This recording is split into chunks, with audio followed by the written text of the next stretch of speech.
I wasn't close to necessarily losing the business, but the business could have been way further ahead if it had been my primary focus and I just like put my head down and focused on hiring. So that was a whole skill that I didn't have, hiring, right? Like that's a whole different animal.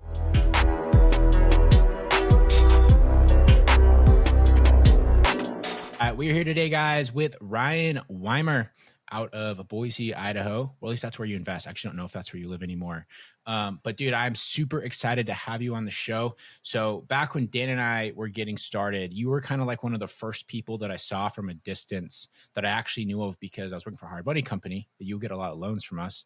And I was like, who's this guy that is just slinging all these deals in Boise? This is back in like 2020, 2021, where that market was hard. And you seem to like every single week be reaching out to getting multiple hard money loans from us.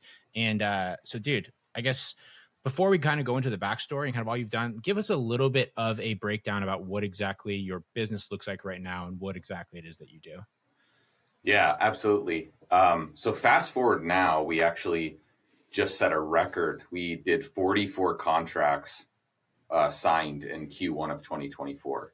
Wow, so first 3 months of this year, we've signed 44 contracts, which we've never even done close to that before. That's great.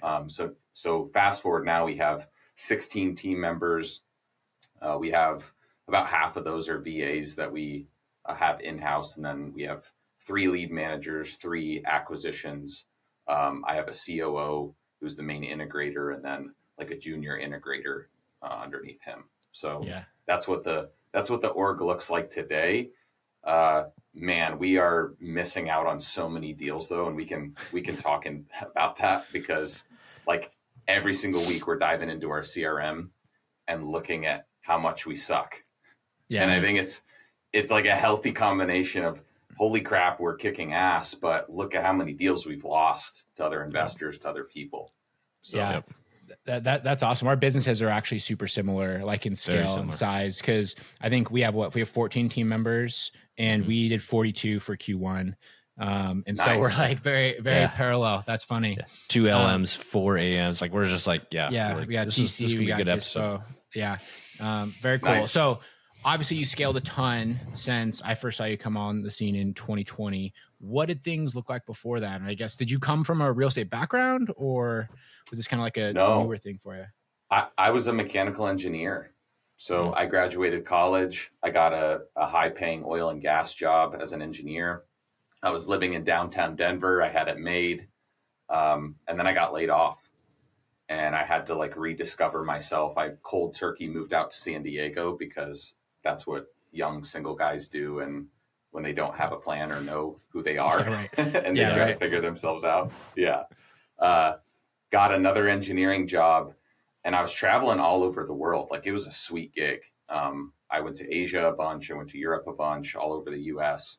I was traveling like 70 to 75% of the year. So it was pretty wild travel schedule, but that got old and I got passed up for a promotion that I was already doing like half of their job plus my own. And that was really the click where I was like, I've been laid off once. I got passed up for this. Like, I don't have any control here. And I was a salaried employee too. Like, I didn't even know what sales was. I didn't know that there was a job or a way that you could make money equal to the value that you bring. Like that concept, I just didn't even know about. Right. So like it didn't matter how hard I worked as an engineer. I was still getting paid what I was getting paid. Yeah. So sooner or later, I discovered bigger pockets in real estate, bought my first rental property off the MLS. And that's when I got into the weeds of, oh, you mean going direct to seller, I can get way better deals. And that really started this journey of, for 3 years, I was working as an engineer and doing cold calling myself before I was able to get enough deals and income to replace my engineering income, at which point I quit because with an analytical brain, right? Like I was not brave enough to believe in myself to just quit cold turkey and go all in. I had to, it had to be very methodically planned out and calculated.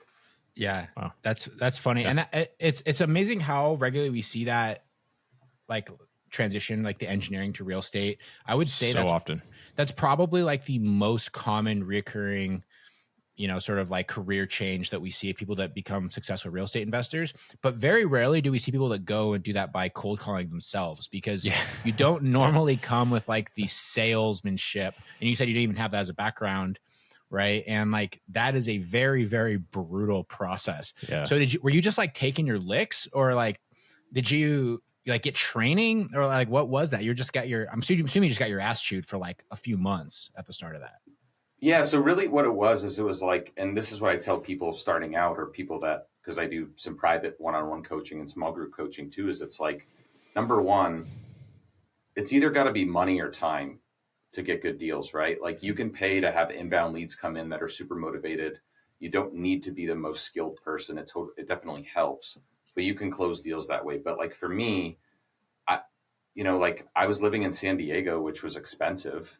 So I was doing Boise virtually, and I was just like, I need to do something that's free to take my licks to build up my skills. Like I didn't want to pay and lose money on marketing to like build up the sales skills. That's why I think outbound is definitely the best approach for somebody to start out, is not just because I know it's a lot of work, but like you develop your sales skills at the same time. And so it was really, there was a deal like maybe 2 or 3 weeks in, a foreclosure of me cold calling. Like it happened pretty fast, which is not typical. And I didn't get the deal. I didn't have enough urgency on the follow-up. And like an hour after I called them for a follow-up, they had already signed with somebody else. And it was like over a 6-figure spread. And that was really the deal where I was like, oh my gosh, this is possible. And it helped me push through the pain and just getting my teeth kicked in on a regular basis. Cause like you said, as an engineer, I was shivering, I was sweating, I was stuttering. Like I didn't know what the hell to say on a cold call. Are you kidding me? Talking to strangers? Like, but seeing the prize at the end, I was like, oh, I just need to gamify this in my mind. So I would just mark down tallies of no's on a daily basis. Like how many no's can I get to in a day? At first it was, let me get to 5 no's in a day. Right. And then I stacked, built that up to where I got to 450 no's and finally got my first deal. So it took about 8 months. There you go. I mean, 8 months, like fully just grinding like that, I feel like it's pretty good. We typically tell people, because we have our scale community, and we do more of like a mass marketing approach, usually through direct mail and like outsourced cold calling, stuff like that, to go a little bit faster. But the faster that we tell people is 3 to 4 months. And most people, they like their idea of fast is like next week, but that's not realistic. What, so you said you got 450 no's like today doing outbound. Like, what do you expect like an outbound agent to do? How many no's do they have to get? Well, let's see. We're about 1 in 57 outbound leads as a contract. And then we close about 70 to 72% of those contracts right now. So right on the average. Yeah. I just love it. It's so fascinating to me that like, I know you're a legit operator. I've personally confirmed this. We have people that come on this show that are legit operators, and people that I can tell are blowing smoke very quickly. And the ones that are legit, the numbers that we all have are always so incredibly similar. It's so weird. We tell all the time, you kind of see that 70% close rate seems to be pretty average. Usually it seems to be like 50 to 70 leads typically tends to lead to a deal. And then even your team size to deal volume is very, very similar as well. Yeah. That's awesome. So I would say, like in our database, it's typically like a 10 to 15% contact rate for established outbound leads, right? So that's after prospecting, right? They're a qualified lead, they're in our CRM, and our lead managers are calling on those, typically sometimes our acquisitions people. So if they get a hold of one out of every, 8 to 10 of those people, just extrapolate that out on how many no's they have to get to get a signed contract. So it's about 8 to 10 times 57. Nice. Yeah. Gotcha. All right. But cool. And then, so obviously you have a big team now. Took you 8 months to get that first deal. What time frame was that? There you got that first one? Was that 2018, 19? That was 2019. 2019? Yep. Okay, cool. Yeah. And because then by the time I was introduced to you, that was late 2020, when you started to do stuff at the lender that I was at. So what did that scaling up period start to look like? And were you mostly flipping? Were you wholesaling? What was your primary strategy? Man, it was it's been a lot of failure, honestly, to get to this point, especially with hiring. In the early days, it was a lot of flipping just because the market was on fire, right? Mhm. It was during COVID in Boise, it was insane. It was like 20% appreciation a year for like 2020 and 2021. And then obviously in 2022, 2023, we did the opposite almost. Sure. But in the early days, it was a lot of flipping and wholesaling. And then I was still had my engineering job for a portion of that. So I was doing a lot of burrs too, because I could qualify for conventional financing. So ironically, I actually think I probably kept too many properties as rentals, and I got pretty cash strapped in 2022. Mm-hmm. And I was like equity rich and cash poor because I didn't like, as an engineer, I really hated people management, and I didn't really realize, oh, well, Ryan, if you suck it up and like change your mindset and grow this like a business, one good acquisitions person for us now can make over $1 million a year in revenue for our business. Like, sure, that is way more than one property can deliver, right? As a rental. So that was a huge mindset shift for me lately. In that 2022 to 2023 period, man, we took quite a few losses on flips. We have had and still do have some developments going on right now. Some of those have gone exceptional. Some of them have gone terrible. So I think it's really about like getting through that 2022 to 2023 period, because a lot of people dropped out in our market. Oh yeah. Yeah. We've heard that story about several investors in the Boise area. They kind of have that same arc where they're like, yeah, we lost a bunch of money going into 2022 on projects they had already purchased, and then just kind of then spending 2023 digging out of that hole. Yeah. And us luckily in our business, we were pretty much median price point and below. So nice. that segment didn't get as affected. We did do a couple like in the 700 to $1 million range, a couple flips, and we got hit bad on those. I bet. Yeah. That's tough. Yeah, it's funny being market adjacent. We're obviously on that same timeline. We were fortunate that we had wholesaling as like a primary strategy, so we weren't left holding too many bags. We only lost on 2. We had one where we lost a little tiny bit. We lost like $5,000. Then we had one where we lost pretty big. We lost 75. But the big red flag to us, we sold these little like lake cabins up by one of the like kind of nothing lakes here that no one really goes to. Lake sheds. Yeah, they were like sheds. They were basically like Lowe's sheds that were lake sheds near a lake. they were a lake adjacent. Yeah, they were like on the water. And we sold them for like one for like $250 and the other one for like $230. And these things were like 400 square feet. And we're like, this is not okay. Like we need to move on. Yeah, and we sold them for a big profit, and then somebody else tried reselling them after we sold it to them. So you're like, okay, yeah, we're it's a problem now. Yeah. So I want to ask you a question though, back to you doing the flips and stuff. So you were doing this from San Diego in Boise. It's not like you can just drive there. How did you manage the flips and the burrs virtually? Because that is like a lot of the folks in our community, they're looking at going virtually, and flipping and burring is part of everybody's, what they want to have in their repertoire, but doing it virtually is challenging. So if you could touch on how you did that, I think that'd be super helpful. Yeah. Initially it was, I've just found a stud investor agent, a stud investor realtor that like doubled as my project manager. Now I still had to hire the contractors and pay them and everything, but he would stop over there, maybe once or twice a week and kind of keep tabs on the situation for me, which was huge because I didn't have enough money or enough wherewithal to hire a project manager yet to manage a lot of those. So, right. But I was only doing at that time, like maybe 1 a month, maybe 2 a month at max. So with that, then was that agent able to also just kind of bring in people into your network? Like, hey, we've got this plumber over here, this contractor, and kind of help with that stuff too, because that's kind of hard part too, is finding the trustworthy and reliable contractors. Yeah, 100%. That's exactly what happened. And then what happened was I started doing like 2 or 3 a month, and it quickly scaled beyond what that realtor could help me with. And that's when I got kicked in the tush a little bit because I had, the contractor thing is tough because I had 1 or 2 good ones. And what I did was I put like 4 or 5 flips under one contractor, and he got overwhelmed real fast. Yeah. And so 2 or 3 of them would just sit for weeks and weeks and weeks. but I knew that he did good work. So I was in this position where like, well, do I want to essentially start over on those couple with a new contractor and like go through that, the like feeling out each other and all the things I don't know about him and all the risk and the unknowns.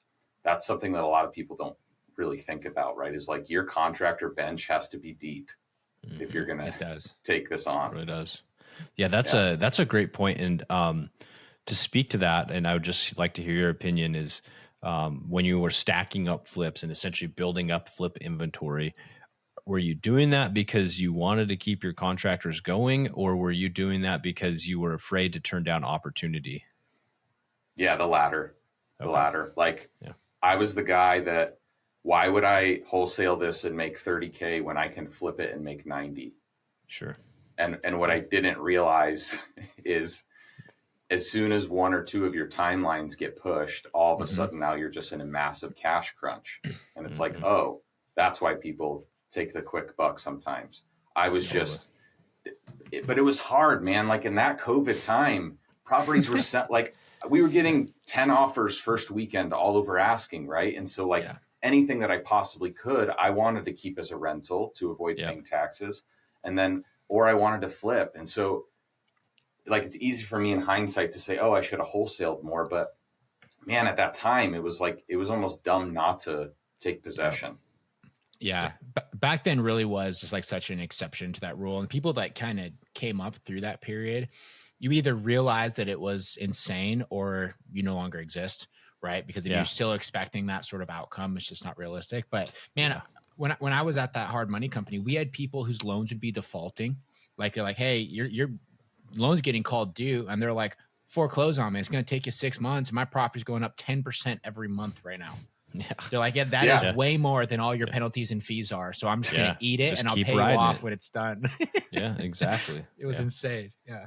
But, and I think there's a lot to learn about that too. Like we were getting properties deeper than anybody else too, because we were one of the only operators in Boise that was doing off market at a higher level.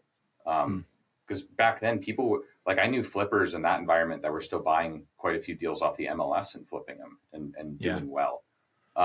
So now we've kind of used that to our advantage in that, like, as soon as November, December starts to hit, we will look to get properties on like a 90, 120 day close if it helps the seller to align with spring and summer selling season, or maybe we'll catch another extra % appreciation during that time period. Yeah. Oh, very smart. That's really smart. Yeah. Kind of reduce your risk there by buying it at a crappy time of the year where there's just less buyers. Christmas. Yeah. 100%. Totally. Yeah. Yeah. So you started to build that out yourself. You had your realtor on the ground, you're working your engineering job. What were like the first sort of key hires that you started to make in order to be able to scale? Yeah. First one was definitely a virtual assistant. Multiple, like one to do admin and then one to start doing, we were doing texting at the time. So doing some texting. I was still cold calling, like calling the prospects. And then it was an acquisitions person after that. And then it was a second acquisitions person. I don't think we had a lead manager until about 1.5 years ago. That's something that we just finally got, just because the leads in our database is just a stupid number. So we've never had the bandwidth to do enough follow-up. Yeah. But then I had one of the acquisitions people leave, right? And I was the classic entrepreneur of like getting shiny object syndrome and like, oh, let me go do some development deals. And let me like, there's just so much opportunity and I just wasn't saying no to enough things. And so once he left, I was just like ill prepared because now I was back in the acquisition seat and I did not have the bandwidth to do that. So there was a period there where like I wasn't close to necessarily losing the business, but the business could have been way further ahead if it had been my primary focus. And I just like put my head down and focused on hiring them. So that was a whole skill that I didn't have, hiring, right? Like that's a whole different animal. Yeah. And it's hard. Are your AMs, I guess, is your business, do you still operate exclusively in Boise? Yes. Yeah. We go statewide. We go statewide, but it's, 80% of our deals are in the Treasure Valley. Man, you're getting 40 deals in a quarter in a single market. Like that's legit. That's the next level. Yeah. Are your AMs, are they local there, or are you still doing everything virtually and you just have like runners on the ground? They're in person. Our lead managers are half in Boise and half virtual. So we allow them to be potentially virtual since they're primarily on the phone. But if we do an appointment like an hour outside of Boise, that's kind of our rule of thumb of now it's going to be a virtual appointment, and we always do a Google Meet or a Zoom because it helps with conversion rates. Yeah. Cool. Interesting. That's cool. Yeah. And then, so like you said, your lead managers are sometimes in Boise. So you have American lead managers. Yeah. Oh, interesting. That was a big takeaway from our mastermind is like, you can have VAs do it, but man, you're like the dollar per hour that you're probably giving up in the cheaper salary. It doesn't pencil. Like if you hire an American-based person, you're going to convert more contracts and you're going to get, set your acquisitions people up for deeper deals. Sure. So with that being said, what skill set for your lead managers, like US based lead managers, are you hiring, or what's their background? Yeah. So our three things are humble, hungry, smart. We will not hire a realtor or a prior realtor. That's absolutely a no-go for us. We found like you can't teach an old dog new tricks kind of thing. No. Like, and if they sucked at being a realtor, they're not going to be good at off-market real estate. 100%. Man, it's interesting. Like about a year ago, we were like, let's get an A player, somebody that's a really high level, like inside salesperson, proven track record. And we've had a few of those that didn't work out just because their expectations of success were too quick. Like they came in with a lot of experiences, so they think they're just going to have instant success. And so now we've kind of skewed our inside sales people, which are lead managers, to this younger, I don't know anything, but my personality profile is a fit for a sales position type of avatar.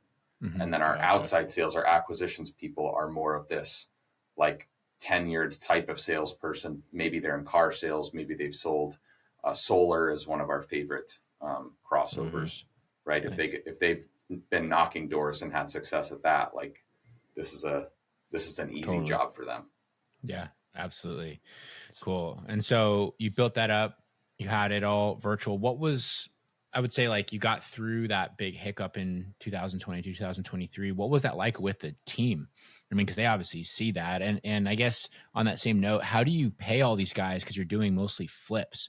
Because if you have all these losses on these deals, plus you now have payroll, I know a lot of people, they pay off of gross revenue for flips. But if you're losing your ass in every single one, I mean, that's an additional liability I'm expecting that you're probably paying. Yeah, that is a big no-no. That definitely cannot pay a commission on gross revenue. It has to be off of profit, right? So that's something that you need to set up or change strategically if you have the wrong setup there, or else you'll get burned for sure. But there's no doubt about it. Like for 2022 and 2023, I didn't take a salary, and I had to sell some of my own personal rentals just to keep cash flow in the door, right? So like, it's just one of those time periods where it's a do whatever it takes type of moment. So those are the things people never talk about when they're doing this kind of business, right? Because you were doing deals, I'm sure. Like people probably from the outside were like, "That guy's crushing it," and you're like, "I'm not making anything. I'm pawning properties." In fact, I'm a motivated seller. You want to buy some real estate? You want to buy this? Yeah. That's what's funny. But here's the thing, right? Yeah, go ahead. No, I was going to say, I'll just add this and I want you to dive back in. Is the funny thing is about that is people don't realize, even if you look like you're doing good on the outside, the owners aren't always taking the fat salary. In fact, more owners, if not, are taking very, very little salary from their business. Especially these days. 100%. Yeah, because exactly. Like, especially with the turnover that we've had in hiring, like I sucked at hiring and I was not a good leader, So like, if you have people that are leaving the business, and this has been a big ego check for me, is the reason people are leaving or are not working out is number one, my hiring process sucks and I'm not able to identify A players from B players and C players. So I need to fix that. Number two, like I need to be the type of leader that attracts A player caliber people. So it's a me problem. Like I have to be a thumb guy, not a finger guy. And it's a me problem to fix. Like if my team is not adequate, it's just a reflection of me as a leader. Right. And so that's why I wish in 2020 and 2021, I had just sat on some cash, because I could have hired better people. I could have invested more into marketing. Like, I think we're kind of past this window of one of the better buying opportunities that we might have in the next decade. That's my opinion, because everything's still underbuilt. And that was a big pullback. So, man, yeah, hindsight's 2020, but like it's all a reflection of you as a leader. Yeah. Right. Yeah. What are you using mainly for hiring right now? Like, where are you finding your people? Just like traditional Indeed, or are you using like local groups, networking? What does all that look like? Yeah, I would say local Facebook groups and social media are definitely far and away our two best sources. They might not produce the most leads, but it's just like inbound and outbound leads for prospecting, right? Like social media and Facebook referral leads, or people that reached out to you from a meetup or whatever, are going to be far more qualified, because they've been following your page. They know who you are. They see your videos. They see your face. They know what you're talking about. They know what you're about. So that far and away has the best success rate. Referrals from other people in our company, obviously, that's a really good source. And then we use WiseHire for everything else. So WiseHire, you post a job on there and they post on Indeed, LinkedIn, all these other sites as well. And they have kind of a cool, not really a CRM, but I like the way their software is set up, where it's organized of applicants and you can move them into the different rounds of hiring.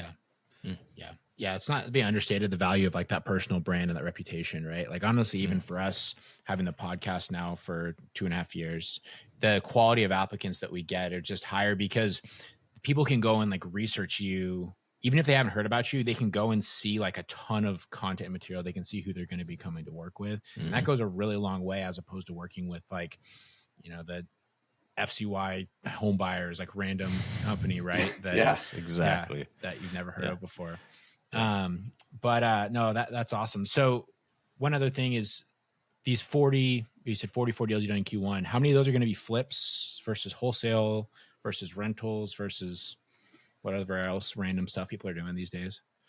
Yeah, now based on lessons learned previously, we're flipping at a very low percentage. I think we're only going to flip about 10% right now, and usually it's because it's either too big of a wholesale or too big of a novation or whatever, and so we want to actually close on it and then resell it, type of thing. We're not doing any massive fixers, like anything over like a 50K reno budget. We would just rather wholesale, like to squeeze the extra 50K or 40K of profit after 6 months. It's just not worth it. Like, we'd rather, get our cash conversion cycle back and just redeploy it into marketing. Sure. What are you, go for it, Dan. I was going to ask, I mean, we're talking about the deals you're doing. Boise's still got to be a competitive market. Like, what are you doing that you're able to do 40 something deals in their first quarter? Because I know, like, if we went down there or somebody else went down there, it would be a struggle to get 40 deals in a single market in Q1. Yeah, the short answer is we have more exit strategies than everybody else. And the long answer is, yeah, but that requires an immense amount of time, effort, and training invested into your salespeople. Because, like, if you're a cash-only buyer, you're only going to have a solution for this many people, right? If you can do cash terms, novations, installment agreements, then all of a sudden you're going to just have more contracts to be able to get, right? You fit you fit that check mark for more sellers. Now, you got to be careful with that, though, because when I started, I threw like cash and terms right at our acquisition managers from day one, and it was like an implosion, right? Because they were like, oh, what do I do? Analyze the deal. Where do I need to be numbers wise? And they didn't focus on asking the pain questions to the seller of what their motivation and timeline is, right? So like now we will only let people do cash for 6 months. And then after 6 months, we train them on terms. After 6 months of that, we train them on novations. And look, like, we're just constantly drilling that into our daily trainings with the team about what our sales process is so that they get it. And it's taken a long time to get there. Yeah.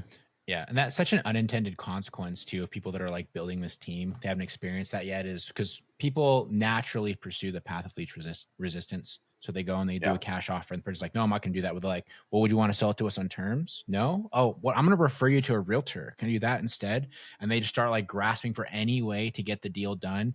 When you're completely right, I love how you said it. They don't ask the probing questions, which is very realistically, they might accept your cash offer. It's just not going to be today. It could be 30 days, it could be 60 days, it could be 6 months from now. But, being able to really pinpoint like what opportunity makes sense for each seller. And this is like a big knock that we have on like the sub-2 community and that whole thing too, right? Is like you have all these people that are like, I only do creative financing. It's like that doesn't really make sense for 95% of sellers, like honestly. Yeah. Right.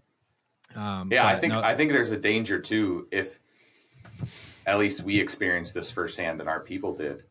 If you can always pay the most on a creative finance deal, like you're just sabotaging yourself from getting better deals. Like because you're just jumping to that in your head. Well, I can just pay you more than anybody else. And like that becomes your pitch and your offering. And it's like, whoa, whoa, whoa. You are negotiating against yourself and you're totally screwing the pooch. Yep. Yeah. Agreed. Exactly. Well, there's offering to pay more, so then they can go and find some other sub-2 circle jerker who's going to go and like pay even more than that. So it works out great. And they're going to make their little $6,000 spread and move on with their day. But no, man, that's awesome. So one more question for you on your systems, because you have a lot in the pipeline. You said you're only going to be flipping about 10%. What does your dispo and TC process look like? Because we're learning this firsthand right now. That's a lot of sort of different balls in the air that you're trying to keep organized. Yeah. So now we're doing a lot of novations. I would say like half or more of our deals are novations. Wow. And that's been sort of this revelation of the MLS is the best buyer's list. Mm-hmm. So anything that we can get on the MLS, we want to get on the MLS. So our dispo team and our TC, like the TC has quite a bit of work on the novation side, but dispo doesn't have a lot of work on the novations because we use a realtor. We don't use, like, I know some people that do novations that use a flat fee listing service, and then they have a dispo team that are like calling on people. And I guess it really just depends on like what your area is, right? Like, do you have because it took us 2 or 3 bad realtors with novations to get a good one. And we had some really bad stories and experiences with that. But then finally, when we got that right person, we could do it. Yeah. So, what does that look like? I mean, you're saying half or more deals or novations. Like, why is that? And like logistically on your offers with your AMs, like how does that work? Because they're going in, they're seeing the seller situation, and they're going to apply the tool. Novation just happens to be the tool, and we know how the novation goes, where you essentially sign with them at a certain price, then you maybe or maybe don't add value, and then you sell it at a different price. Like, can you explain that? Like, how is that and why is that working so well for you? Yeah. So just to dumb this down, for those of you that don't know what a novation is, basically you are getting the property under contract at a certain price, and then you are listing it on the MLS for a higher price, and then you are incorporating the agent fees, commissions, any repairs that come up on the inspection report, whatever, into that spread. And then whatever is left over is what your take is. Right. So the novations is a hack because, number one, you can sell to an owner occupant, which will pay more than an investor, right? Mm-hmm. And number two, a conventional loan can actually fund your marketing fee instead of a wholesale fee, which they can't, right? So those are the reasons to do innovation. In terms of how we pitch it, it's really, we have to beat up the cash offer into the ground for them to really understand what the value is. And, well, what if there was a way we could get you a higher price? And I, like many people, had this objection in my mind of like, well, why wouldn't they just list it with the realtor? You're literally doing the exact same thing as a realtor would do, right? You would be shocked at how many people, just the mere thought of them listing their home with a realtor and like even being involved in the negotiations and the back and forth about like, hey, these people offered this. What do you want to counter? Hey, they want, they're they're offering you cash, but it's closing in 21 days and you have to like that. That's just the thought of that stresses people out. And it is amazing how many people would just trade $20,000, $30,000 just to have their hand held through that process. So Gotcha. that's why it works. Yeah. When you explain it that way, right, it makes a little bit more sense. I mean, we've been kind of ripping on novations recently because we've seen this rise of like the smooth talker who comes in and basically finds like the old lady who has no idea how much their house is worth and is like, I'm going to list it for you for this. And then they go and they make 60 grand. The old lady makes 10 and they didn't do anything to the house. They didn't even take equitable interest by like, you know, doing an assignment. They took zero risk, took zero risk at all by putting their name or anything. Yeah. Or we've found some sellers recently where they're like, man, I signed this deal with these guys 8 months ago and they haven't sold my property yet. And then we go and we look and there's some like dipshit investor who has this novation agreement that has a 12-month freaking guarantee. And the thing's just been sitting on the market for 180 days doing nothing. Yeah. And it's like, that's not beneficial to anybody at all. But so our guys, go for it. Yeah. Our guys have to wear Idaho's a single party consent state. So we don't need to tell people that we're recording calls or appointments. So all of our guys wear recordable watches and also record every single appointment on their phone. Or if they're meeting virtually, it's all recorded, right? And so one of the very first questions in our sales process is, why wouldn't you just list it with a realtor? You can get more money. Why don't you just list it for sale by owner? You can get more money, right? And as long as you are being above board with that process, like it fleshes out all the objections and you're left with the people that are like, I know you guys are going to make money. I just don't want to deal with this. You're not getting the people that are like, I don't really know what I signed and I'm giving up my equity and I don't know what's happening here. And so you just have to be like, and trust me, the people that do it the wrong way, they might make a couple bucks off of granny or whatever, but like, they're not going to be in business very long. They're like either legally, they're going to get reported to the attorney general or their BBB reviews are going to be bad or Google reviews are going to be bad. Like word's going to get out. So totally agreed. That is very true. Yeah. And it's just like every other form of this business, right? You can be a shady wholesaler, you can be a shady flipper, you can do shady creative, you can do shady innovation. It all comes down to intent. And the fact that you guys ask that like clarifying question right at the start and you make it transparent, like that's honestly what really matters. Exactly. And we primarily wholesale and people always ask like, well, how do you deal with that ethically? It's like, well, they're very aware that they could do other things to make more money. More often they don't have the means to, they don't want to, and they just want to be able to wash their hands of it. And so we're able to provide that as a service. So, no, man, that's super, super, super cool.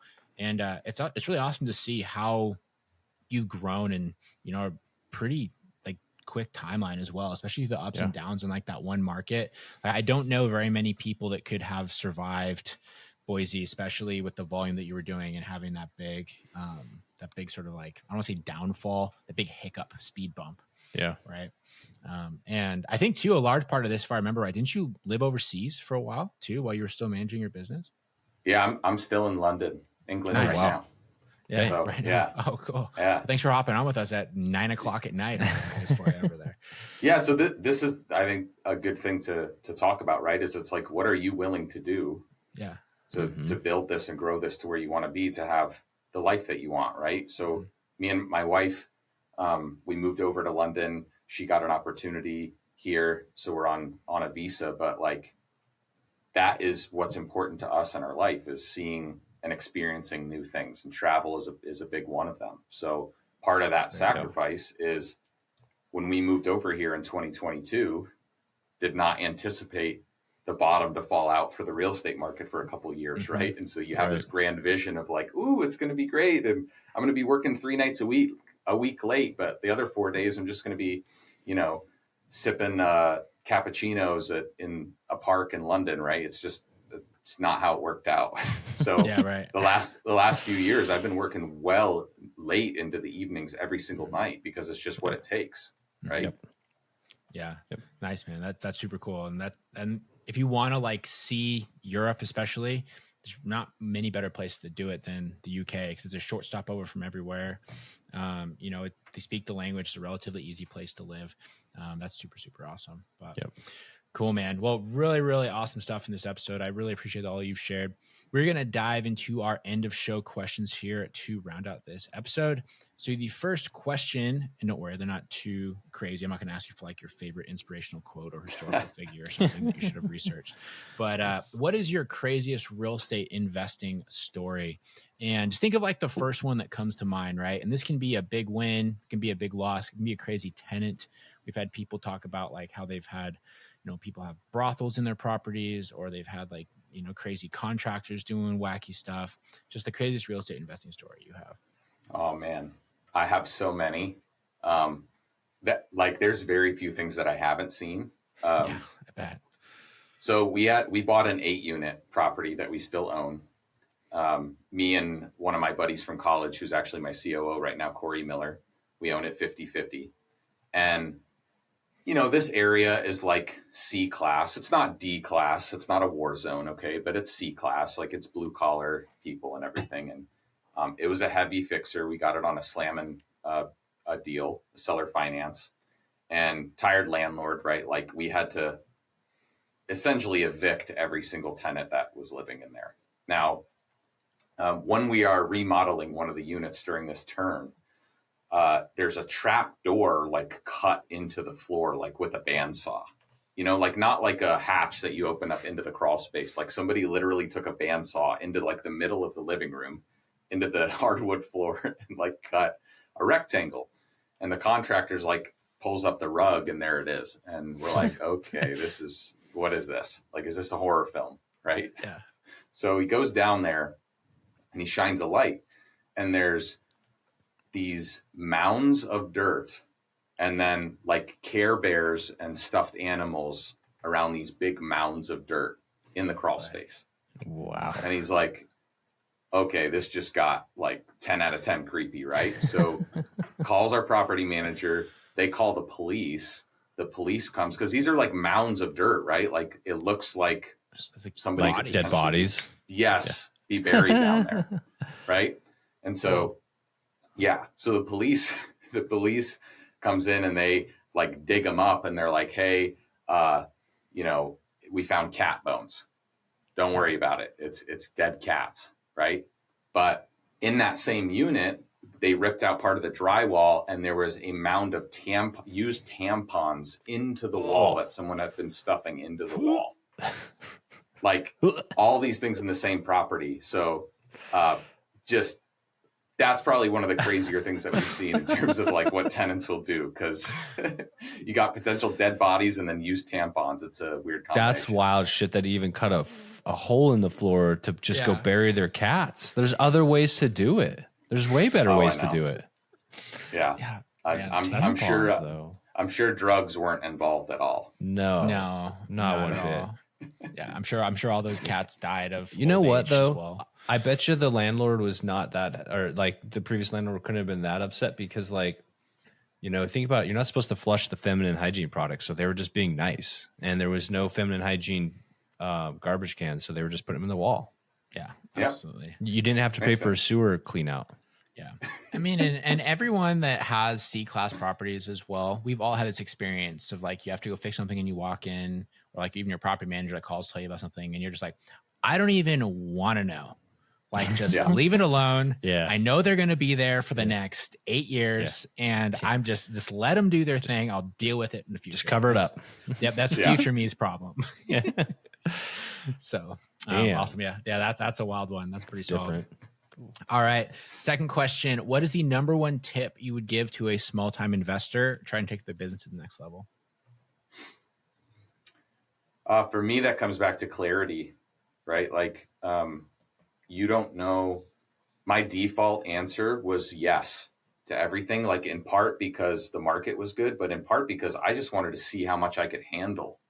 And I'm wired a little bit like that. Like I wanted to push myself to see how much I could do. And ultimately, like part of that sabotaged me, but it also built up this crazy amount of clarity in deciding what I want and what I don't want. Right. And I think the best part about real estate is that there's so many options. The worst part about real estate is that there's so many options. Yeah. And so you have to like really decide what your end goal is, because most of us are entrepreneurial So we set a goal or a target, and then once we get there, we just move the goalposts and move the goalposts, and we like keep going. And I don't think there's anything wrong with that. It's just there has to be a why behind it of like, once you get here, you are going to do this, or like you can't just continuously push the goalposts and not really know what you're chasing. So you have to have a really defined, I guess, exit plan or a defined life that you're trying to achieve. And then you work backwards from that. And I know that that sounds really frou-frou and high level, but something that you can do today is just get out a journal and start writing down, at the end of this year, you want to blank, and start with that. Okay, you need this many deals, or you're going to do commercial properties, or you're going to do listings, or you're going to do wholesales, right?